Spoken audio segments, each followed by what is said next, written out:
Hi friends, I am Manmad Krishna. You are watching Manmad Krishna Food Tech channel, MKF. I made my lectures and videos in an easiest manner, in an understandable way for the food technologists who have started a career food industry. They can easy to understand, and for the students who opted food science or agriculture, aquaculture as their career, they can also easily understand my videos.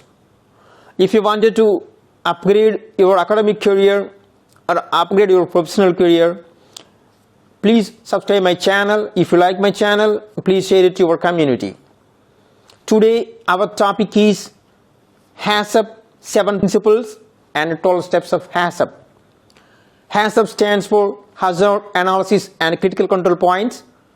So the 12 steps and 7 principles we will discuss in this video. Yours is, for example, well-developed HACCP implemented food facility. Your management wanted to introduce a new product to the existing system. Then we have to follow these 12 steps to develop the HACCP system. Or whenever, if you are joining a newly established organization as a HACCP team leader, you have to develop the prerequisite programs, SSOPs, GMPs, and sanitary control procedures, CGMPs and all. Then these 12 steps also you have to take it into consideration to develop the HACCP plan. So the existing facility, your management has introduced the new product. So first we could able to understand that what the management wanted to do the product. We have to describe the product. The first HACCP step is we have to describe the product. The product description contains details what the product is. The product, for example, if you are going to do the cooking, if you are adding the cooking to the scope, the new product, the shrimp industry, you are doing shrimp processing. Okay, cooked frozen shrimps in various forms are cooked IK frozen shrimps or block frozen shrimps. You have to determine that. So you have to mention the product description in details. Then the second one is, once you describe the product, what kind of product you are going to do, then you have to assemble the HACCP team. If existing facility, you have to assemble the HACCP team. If the new facility, you have to form the HACCP team. HACCP team should contain multidisciplinary professionals. We have to choose. From sanitation side, we have to choose one person, and from production side, we have to choose another person. Production side, sanitation side, and maintenance side, purchasing side, or export, online or quality assurance, different sections we have to choose and form the team. It's a multidisciplinary team.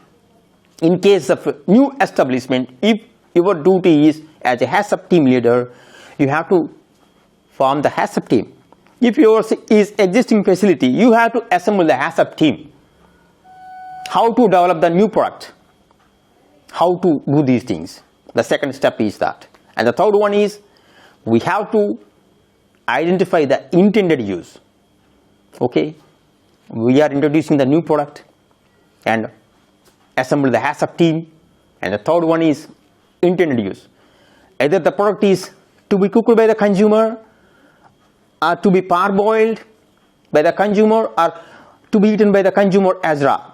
We have to distinguish that. We have to mention in a clear intended use of the product, either to be cooked by the consumer or to be eaten by raw. So once we establish the intended use, this is the third step of the HACCP. Out of 12 steps, this is the third step. Then fourth one, with the help of HACCP team, you have to construct the process flows. What are the steps going to take from raw material receiving to shipment? What are the steps to introduce the new product in your existing organization? You have to construct your process flow. After constructing the process flow, then the fifth one is, you have to verify if yours is existing facility, food facility which is implementing the HACCP system. So you have to verify the process flow on-site verification.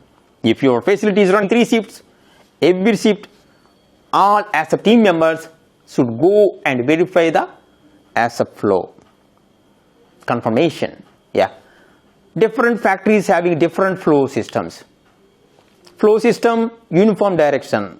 All food facilities should maintain the uniform flow of the product is must. Either it's a straight line from raw material to shipment, otherwise it's L shape, some factories, that's also okay, good. Excellent is straight line, and L shape also somehow it's good. And maybe U shape, that's factory, maybe zigzag crash system, that is not acceptable. Maybe the chances of cross contamination. Always the flow should, positive flow, always the flow from raw material to shipment, unidirectional. And the waste opposite direction should come, especially in the high risk area. The drainage system should flow from high risk area to low risk area. The air pressure also should flow from high risk to low risk. So that's why if you have high risk system, we must have maintain the positive airflow system to avoid contamination from the low risk areas. That's we have to take in consideration. So with the help of the team, what are the steps we have constructed during the HACCP team assemble?